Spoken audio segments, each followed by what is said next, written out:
अस्सलामु अलैकुम वरहमतुल्लाहि वबरकातुह। बिस्मिल्लाहिर्रहमानिर्रहीम नहमदुहु व नुसल्ली अला रसूलिहिल करीम व अला आलिहि व अस्हाबिहि अजमाइन अम्मा बाद। मोहतरम भाइयों, बुजुर्गों, दोस्तों, साउथ कोरिया में मैंने 4 वीडियोज़ अपने चैनल पे डाला था, चेंज योर लाइफ। ये उसका 5वां हिस्सा है। मुझे जब जब टॉपिक याद आते रहेंगे तो मैं इस टॉपिक के ऊपर वीडियोस चैनल पे डालता रहूँगा। आज का जो 5वां टॉपिक है वो है हसद और जलन के बारे में। आज हम ये बात करेंगे कि अगर आपको अपनी लाइफ चेंज करना है, कुछ बनना है अपनी ज़िंदगी के अंदर, तो ज़िंदगी में कभी भी किसी से भी हसद मत करना और किसी से भी जलना मत। ज़िंदगी में होगा आपके साथ में ऐसा। आप जब ज़िंदगी का सफ़र आगे बढ़ाओगे, आप देखोगे कि मेरे कारोबार से अच्छा दूसरे का कारोबार चल रहा है, मेरे से ज़्यादा दूसरा कमा रहा है, मेरे से अच्छी जॉब दूसरे को मिल चुकी है, दूसरे का अच्छा रिश्ता हो गया है, मेरा रिश्ता अभी तक नहीं हो रहा है, दूसरे ने बेहतरीन बाइक ले लिया, मेरे पास अभी तक बाइक नहीं आई है। ये वो सारी चीज़ें ऐसी है जो अल्लाह तबारक व तआला की तक़सीम है। आपको अपनी मेंटालिटी शुरू से ये बना के चलना पड़ेगा कि ये अल्लाह की तक़सीम है, इसमें मैं रत्ती बराबर भी कोई चीज़ बदल नहीं सकता हूँ। किसी को अच्छा रिश्ता मिला, अल्लाह की तरफ से मिला, ये उसके मुक़द्दर में था। कोई आपसे ज़्यादा कमा रहा है, उसको अल्लाह की तरफ से मिला। आप कोशिश ये करो मैं और अच्छा कैसे कर सकता हूँ, लेकिन उससे हसद मत करो। किसी ने अच्छी दुकान ख़रीदा, किसी ने अच्छा मकान ख़रीदा, हसद कभी भी ज़िंदगी में करना नहीं, याद रखो। अगर आप ज़िंदगी में हसद करोगे, ज़िंदगी में जलोगे ना, आप ज़िंदगी में कुछ भी नहीं कर सकते हो। ज़िंदगी में तरक्की करने वाले जो लोग होते हैं, मैं अभी आपको मिसाल से समझाता हूँ। धीरू भाई अंबानी, जब उनका विसाल हुआ, उनकी वफ़ात हुई 2006 में, सन में मुझे अगर कम ज़्यादा हो गया तो आप नीचे कमेंट में करेक्ट कर लेना, क्योंकि बहुत पुरानी चीज़ें हैं ये पड़ी हुई। तो उनकी जब वफ़ात हो गई, तो उनकी वफ़ात होने के बाद में उनके जो दोनों बेटे हैं, मुकेश और अनिल, दोनों के भी दरमियान में मीरास तक़सीम की गई। और मीरास जो थी ना, वो मीरास बराबर तक़सीम की गई। मतलब उसमें कुछ ऐसा किसी के ऊपर जुल्म नहीं हुआ। कंपनियों का बंटवारा बराबर हुआ। रिलायंस इंडस्ट्रीज़ जो है मुकेश भाई के हिस्से में आई, तो अनिल भाई के हिस्से में जो है रिलायंस कम्युनिकेशन आया, दोनों के भी दरमियान में। लेकिन उसके बावजूद अनिल भाई जो थे, उनके दिल में एक फांस थी। फांस जो होती है ना, वो फांस अटकी हुई थी। फांस किसे कहते हैं वो मैं पहले आपको समझा देता हूँ। कभी कभी आपने देखे होंगे, पहले ज़माने में हमारे घरों के अंदर जो झाड़ू वगैरह मारते थे ना, तो उसके बारीक बारीक कांटे होते थे, एकदम बारीक होता था। वो अटक गया हाथ में वगैरह तो बहुत दिक्कत होती थी उसको निकालने के लिए, उसको फांस कहते हैं। तो ये जो फांस है ना, अनिल भाई के दिल के अंदर जो है पेवस्त थी। उनके दिल में यही हसद और जलन था कि मुकेश को ज़्यादा मिला, उसको रिलायंस इंडस्ट्रीज़ मिली, हालांकि ये भाई को भी रिलायंस कम्युनिकेशन मिला हुआ है। वो कंपनी उस ज़माने की इंडिया की सबसे बड़ी टेली कम्युनिकेशन कंपनी हुआ करती थी, रिलायंस कम्युनिकेशन। आपके हिस्से में वो कंपनी आई है, संभालो उसको। लेकिन वो जो हसद की फांस थी, क्या फांस थी? जो मिला हुआ है आप उस पर राज़ी नहीं थे, जो मिल गया। हमेशा मैं बोलता हूँ, ज़िंदगी एक रात है जिसमें न जाने कितने ख्वाब है। जो मिल गया वो अपना है, और जो छूट गया वो सपना है। जो मिल गया, अरे उस पर शुक्र करो, उसको संभालो। अब बाप की जो मीरास मिली हुई है उसको कैसे बढ़ा सकते। लेकिन फांस थी कि बड़े भाई को ज़्यादा मिला, इसलिए मैं बड़े भाई से भी आगे बढ़ना चाहता हूँ। यही वो फांस थी, इसे कहते हैं हसद की फांस, जो अनिल अंबानी के आज बर्बादी का ज़रिया बनी। और उसके बाद में अनिल अंबानी ने बड़े बड़े बैंकों से कर्ज़ा लेना शुरू किए। उन्होंने फिर रिलायंस पावर का IPO मार्केट के अंदर लेकर आए, जिसमें अमिताभ बच्चन साहब ने अपने बेटे अभिषेक, अपनी बहू ऐश्वर्या, अपनी बीवी जया, उनका पूरों का जितना भी पैसा था वो पूरा उन्होंने रिलायंस पावर के शेयर्स में डाल दिए थे।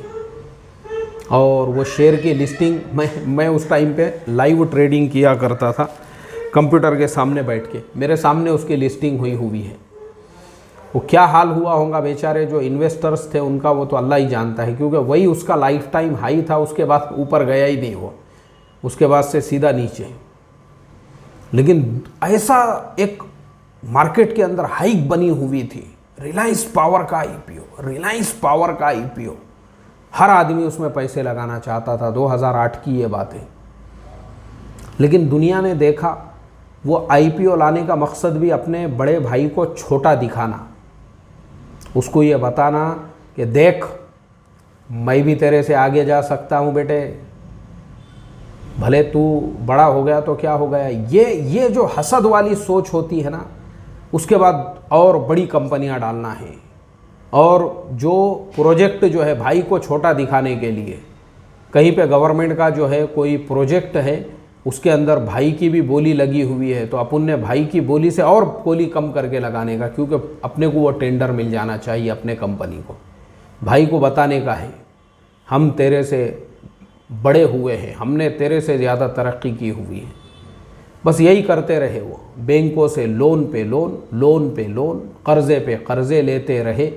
और फिर एक वक्त ऐसे आया कि वो कर्ज़ों का जो बोझ था वो इतना ज़्यादा बढ़ गया कि वो कर्ज़ों के बोझ के अंदर एक ऐसी इंडिया की उस ज़माने की सबसे बड़ी टेली कम्युनिकेशन जो कंपनी थी, रिलायंस कम्युनिकेशन, वो आज ख़त्म हो चुकी है, आज उसका वजूद भी नहीं है मार्केट के अंदर।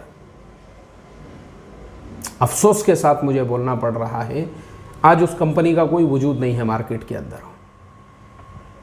रिलायंस पावर कहाँ है मुझे बताइए आप। ये सारी कंपनियां आज इनके शेयर का प्राइस रुपया 2-2 रुपये हो चुका है, जिनके कभी प्राइस 600, 400, 450 रुपये हुआ करते थे। कंपनियां पूरी तरह से बर्बाद हो गई, और जो इनके इन्वेस्टर्स थे वो सारे के सारे भी बेचारे बर्बाद हो गए, सिर्फ और सिर्फ एक इंसान के हसद और जलन की वजह से। और नौबत ये पहुंची, जो भाई को छोटा दिखाना चाहते थे मुकेश भाई को, वही मुकेश भाई ने आपकी बैंक के अंदर किस्त भरे, तब जाके आपको जो है जो कोर्ट के अंदर जाके आपकी किस्त भरे, तो जाके कोर्ट ने आपको छोड़ा, वरना आपको सीधा वहीं से जेल की तरफ रवानगी के आदाब थे उसी बड़े भाई ने। तो दुनिया के अंदर जो लोग हसद और जलन का शिकार होते हैं ना, वो कुछ भी नहीं करते हैं। तो हमने कभी भी, मैं इसलिए आपको ये सारी चीज़ें बता रहा हूँ क्योंकि मैंने आपको मेरी मिसालों से, वो 4 वीडियोस में अपनी ही मिसालें मैंने ज़्यादातर पेश किया। इस वीडियो में भी मैं आपको वही बताना चाहता था कि मैंने मेरे ज़िंदगी में कभी भी किसी से अपना कंपटीशन नहीं किया, और ना ही मैंने कभी किसी के बारे में हसद और जलन किया। मैं तो दुआएं करता हूँ, मेरे पास कोई लोग आते हैं ना मालूमात के लिए भी, हमको यूट्यूब चैनल ओपन करना है। मेरे साथी है औरंगाबाद में, प्रोफेसर है कॉलेज में, और हम लोग साथ में पढ़ते थे। उन्होंने मुझे थोड़े दिनों पहले मैसेज किए, यार बोले मुझे भी ज़रा यूट्यूब चैनल के बारे में मालूमात चाहिए। मैं बोला भाई तुम तो हमारे सीनियर है। वो हमारे सीनियर थे, वो मेरे ख्याल से उस वक्त में आलिया राबिया में पढ़ते थे। हम लोग उस टाइम पे जो है आलिया उला में कुछ थे, मुझे अच्छी तरह से याद नहीं है अभी, लेकिन वो हमारे सीनियर है, इतना मुझे अच्छी तरह से याद है। तो मैंने उनसे कहा, मैं बोला भाई आप तो हमारे सीनियर हो, आपको मैं फ़ोन पे क्या समझाऊंगा, आप पूना तशरीफ़ लाओ, आपके रहने वगैरह का सब इंतज़ाम करता हूँ, बैठ के मैं आपको सिखाऊंगा यूट्यूब पे वीडियो कैसे बनाते हैं, एडिट कैसे करते हैं, कैसे टॉपिक्स आपने लेना चाहिए, आपको मार्केट से रोज़ 2-4 टॉपिक कैसे मिल सकते हैं, ये सब मैं आपको सिखाऊंगा। मैंने अपने दिल में ये हसद नहीं पैदा किया, अरे यार मेरा साथी मेरे से मशवरा ले रहा है। कई लोग हैं ऐसे इस तरीक़े से। अब आप शेयर मार्केट से ही अंदाज़ा लगाइए कि मैंने जो लोगों को मैं शेयर मार्केट सिखाता हूँ, बताओ मुझे उसमें मेरा क्या नुकसान है। मैंने देखा हूँ हसद करने वालों को, मैंने देखा हूँ कि जो लोगों के दिलों में हसद होता है ना, मैं दूसरों को क्यों सिखाऊँ। लोगों ने कुरान करीम सिखाने में खियानतें की, लोगों ने तफसीर सिखाने में खियानतें की, लोगों ने हदीसें सिखाने के अंदर खियानतें की, ताकि लोगों को सही नॉलेज ना मिले, लोगों को सही मालूमात, मसाइल गलत बयान किए लोगों ने मजालिस के अंदर। मैंने खुद ऐसी मजलिसों में शिरकत किया सिर्फ इस वजह से, ताकि लोगों को ज़्यादा नॉलेज नहीं मिलना चाहिए। मैंने ऐसे भी खबीज़ देखा हुआ हूँ, इसके लिए मैंने ज़िंदगी में ये तय किया, मैंने कहा कि नहीं, अपन किसी से भी हसद नहीं करेंगे, बल्कि जो नॉलेज और जो मालूमात अल्लाह ने अपने को दी है लोगों के साथ उसको शेयर करेंगे। इसीलिए मुझे आप बताओ, आप लोगों को शेयर मार्केट के लाइन से ब्रॉडकास्ट वालों को रोज़ मैसेज देता हूँ। अभी मार्केट बहुत ज़्यादा डाउन चल रहा है अमेरिका की वजह से, तो मैंने मेरे टारगेट बहुत कम कर दिए। अब मैं लोगों को रोज़ 1 रुपये वाला टारगेट दे रहा हूँ। मैं रोज़ 1 ही रुपया कमाना है अपने को बस। वो 1 रुपये वाला भी जो टारगेट है उसमें लोग माशाल्लाह, उसमें 1 रुपये वाला भी हमारा टारगेट अचीव हो गया। अब मुझे आप बताओ, किसी भी तरीके से लोग कमा रहे हैं, उसके अंदर लॉस नहीं है। सब्बल स्टिक पैटर्न भी हमने जो है एक नया फार्मूला निकाले, मार्केट नीचे जा रहा है उसमें कमाने का नया फार्मूला। माशाल्लाह दुआएं मिलती है लोगों की। लोग मेरी वालिदा को, मेरे वालिद को, मेरे नाना नानी को इतनी दुआएं देते हैं जितनी दुआएं तो कभी मैंने खुद ने भी उनके लिए नहीं किया हुआ होगा। नॉलेज को बांटो लोगों के साथ में, तकसीम करो लोगों के साथ में। अपने दिल को तंग मत करो कि कोई मेरे पास मालूमात लेने के लिए आ गया या नॉलेज हासिल करने के लिए आया तो मैं कैसे दूं। इसका कोई नुकसान नहीं है आपको, बल्कि आपको फ़ायदा है। लोग बेचारे 1000, 500, 2000 रुपये कमा लेते, अपना क्या नुकसान है। अब हम तो बहुत बड़े ह्यूज अमाउंट में ट्रेड लेते हैं, हमारा प्रॉफिट तो बहुत ज़्यादा ह्यूज अमाउंट के अंदर होता है। उन्हीं लोगों की दुआओं की बरकत से जिनके साथ आप अपना नॉलेज शेयर कर रहे हो। तो हसद कभी भी अपनी ज़िंदगी में नहीं करना, बल्कि कोशिश ये करना मैं अपने आप को डेवलप कैसे कर सकता हूँ। और दूसरा, जो आपसे हसद कर रहे हैं उनकी कभी भी फिक्र नहीं करना। हसद कब किया जाता है? हसद उस वक्त किया जाता है जब लोग आपको अपना बाप समझते हैं। उनको पता है अपन इसकी बराबरी नहीं कर सकते, ये अपना बाप है, इसकी बराबरी करने की अपनी औकात नहीं है, तब वो आपकी बुराइयां और आपसे हसद और जलन शुरू कर देते हैं। आपने उनकी कभी भी परवाह नहीं करना। वो अपनी आग में कुड़ कुड़ कर खुद मरने वाले हैं। वो हसद की आग में, वो जलन की आग में, वो इतने नीचे लेवल पे गिरने वाले हैं। आपको यानी इसी हसद और जलन की आग के अंदर वो आपकी ग़ीबतों की मजलिस लगाएंगे। आपने कभी भी ये सब चीज़ों की परवाह नहीं करना। आपने अपने डेवलपमेंट के ऊपर फोकस देना। आपने किसी से हसद नहीं करना, ये याद रखो। आज के सबक का खुलासा ये है, आप किसी से हसद मत करो, आप किसी से जलन मत करो। आप सबके बारे में अपने दिल के अंदर जो है ना, ऐसा अपने दिल को बड़ा करके रखो, अपने आप को छोटा समझ कर। ये किताब है मेरे पास में, वो मौलाना अनवर साहब कावी, जो शेखुल हदीस है, मेरे बड़े अजीज़ दोस्त है। मौलाना ने मुझे अपने हाथों से ये किताब दिए थे। मैं भरूच गया था उस वक्त में, तो मैं वो किताब पढ़ते रहता हूँ। मुझे बड़ी प्यारी बातें लगती है उसके अंदर उन्होंने एक बहुत ही बेहतरीन बात लिखी हुई है।